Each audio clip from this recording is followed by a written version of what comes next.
इससे पहले राष्ट्रीय अनुसूचित जाति आयोग की टीम ने पटना के अंबेडकर छात्रावास मामले की जांच की। राष्ट्रीय अनुसूचित जाति आयोग के सदस्य डॉक्टर अंजू वाला की टीम ने अंबेडकर छात्रावास पहुंचकर छात्रों से बात की।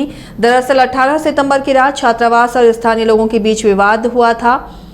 छात्रों पर छेड़खानी का आरोप लगा था। आयोग ने पुलिस को निष्पक्ष जांच कर सीसीटीवी कैमरों की फुटेज सौंपने की मांग की है।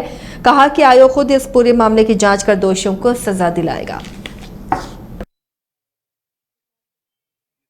जाता है कि जिन पे गोली चली उनकी एफआईआर बाद में, और जिन मैं परसों जम्मू से ही होके आ रही हूँ, श्रीनगर से होते हुए, हमें लगा बच्चों के साथ गलत हो रहा है, स्टूडेंट्स के साथ गलत हो रहा है, क्योंकि देश के प्रधानमंत्री सबका साथ सबका विकास के नारे को लेके आगे चलते हैं और सबको समानता और समरसता के लिए कहते हैं। आपने देखा होगा कि सफाई कर्मचारियों के पैर तक उन्होंने धुलाए, झाड़ू तक सभी, मैं उस समय मेंबर ऑफ पार्लियामेंट थी, झाड़ू तक सभी ने पकड़ी, सिर्फ एक समानता और समरसता का भाव लाने के लिए। लेकिन मुझे कष्ट इस बात का हो रहा है कि बिहार जैसे स्टेट में, पटना जैसी जगह में, जिसका नाम भी अम्बेडकर छात्रावास है, इन बच्चों के साथ कुछ गलत हो और कमीशन चुप रहेगा, ऐसा नहीं हो सकता। आज मैंने ये निश्चय किया था कि मैं आके बच्चों से रूबरू होंगी, इनके मन की बात जानूंगी, सही में घटना क्या है, क्योंकि गोली चलने की घटना वायरल हो रही है, गोली भी चलते दिख रही है, सब कुछ हो रहा है। तो ये एलिगेशन क्या लग रहे हैं कि एक तरफ कोई लड़की को लेके एलिगेशन लगाया, तो इसीलिए हमने डिसाइड किया, हमारा पूरा कमीशन आया हुआ है, हमने डिसाइड किया धरातल पर जाके हम उन स्टूडेंट से भी पूछेंगे और प्रशासन से भी हम जानकारी लेंगे। स्टूडेंट की हमने सुन ली है, उनको लग रहा है कि हम पे एक फेक मुकदमा लगाया गया है, और अगर ये फेक मुकदमा है, इसमें पूरी जानकारी हम लेंगे, सीसीटीवी कैमरे की पूरी फुटेज हम चेक करेंगे कि अगर कहीं लगता है, क्योंकि स्टूडेंट सामने आके ये कह रहे हैं कि अगर हमने गलती की है तो आप हमें कुछ भी सजा देंगे, हम लेने को तैयार हैं। रोहतास के राजपुर के नीमा गांव में एक व्यक्ति की धारदार हथियार से मौत मामले में आक्रोश लोगों में दिख रहा है। आक्रोशित ग्रामीणों ने सड़क जाम कर हंगामा किया। पुलिस ने मामले में संलिप्त 5 लोगों को गिरफ्तार किया है। लोगों की मांग है कि मृतक के आश्रितों को मुआवजा, सरकारी नौकरी, साथ ही दोषियों को सजा दी जाए।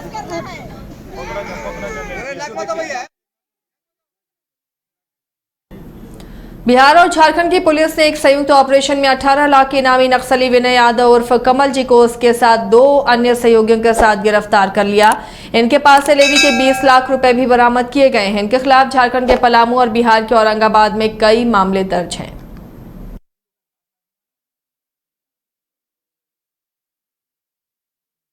बताया जा रहा है कि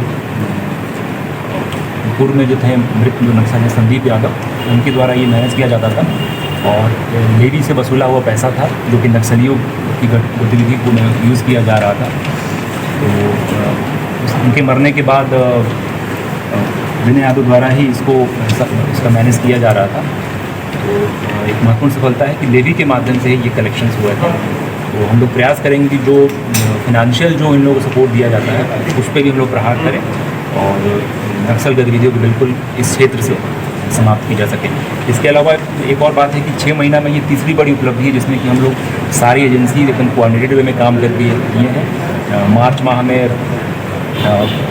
मिथिलेश मेहता की गिरफ्तारी हुई थी, उनके ऊपर भी 50 लाख का रिवॉर्ड था झारखंड सरकार द्वारा ही, और हमारे यहाँ भी वो वांछित थे। इसके अलावा विजय आर्या की जो गिरफ्तारी हुई थी उसमें औरंगाबाद और गया की जो ज्वाइंट ऑपरेशन, गया औरंगाबाद और रोहतास की ज्वाइंट ऑपरेशन हुआ था। तो हम लोग सारे जो रोहतास में चेनारी प्रखंड क्षेत्र की सेविकाओं ने चावल लेने से इनकार करते हुए गोदाम के बाहर हंगामा किया। सेविकाओं का कहना है कि गोदाम प्रबंधक द्वारा सड़ा हुआ चावल दिया जा रहा है। सेविका संघ की प्रखंड अध्यक्ष मीना पांडे ने बताया कि चावल सड़ा होने के कारण सभी सेविकाओं द्वारा इसे उठाने से इनकार कर दिया गया है। उन्होंने कहा कि इस चावल का बच्चों को खाना बनाकर वो देती हैं। अगर बच्चों को कुछ होता है तो इसकी पूरी जवाबदेही उन पर ही आएगी। इसकी जानकारी बाल विकास परियोजना पदाधिकारी को दी गई तो पदाधिकारी रूबी कुमारी ने बताया कि सेविकाओं के द्वारा चावल नहीं उठाने का मामला उनके संज्ञान में आया है और इसकी जांच की जाएगी।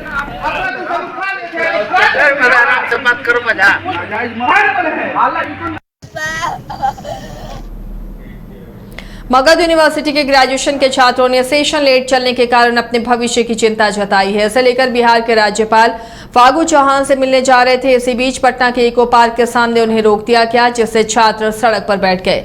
छात्रों की मांग है कि स्थायी कुलपति की जल्द से जल्द बहाली की जाए और सत्र को नियमित किया जाए।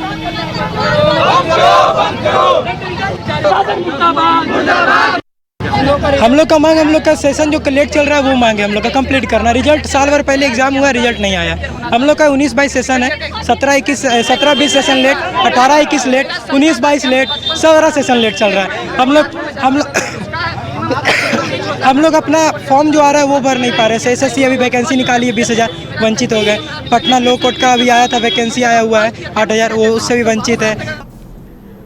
पटना के फ्लैटों में रेकी कर चोरी करने वाले गिरोह के 4 चोरों को पुलिस ने गिरफ्तार किया है। गिरफ्तार चोरों में एक महिला भी शामिल है। चोरों के पास से पुलिस ने लाखों रुपए के सोने चांदी के जेवरात के साथ नगद रुपए, एक हथियार और कारतूस सहित कई सामान बरामद किया है। बताया जा रहा है कि गिरफ्तार महिला, जो पटना सिटी इलाके की रहने वाली है, वो चोरी के सामानों को ठिकाने लगाने का काम करती थी।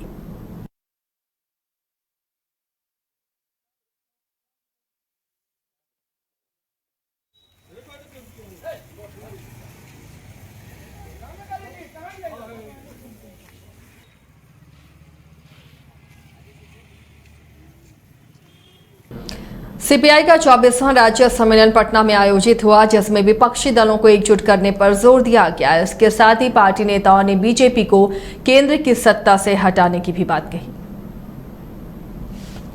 नागरिकों के मुख्य जो धड़क के सवाल हैं, उनके सवाल को लेकर हम 24वें सम्मेलन में संघर्ष की ओर बढ़ने का निर्णय लिया है और हम यह तय किया है कि हम जनता को जोड़ते हुए ग्राम पंचायत स्तर पर शाखा को क्रियाशील करते हुए ग्रामीण स्तर से जन आंदोलन को विकसित करेंगे और यह आंदोलन हमारा दिसंबर महीने में सत्याग्रह लाखों के जेल भरो अभियान के साथ हमारा शुरू होगा।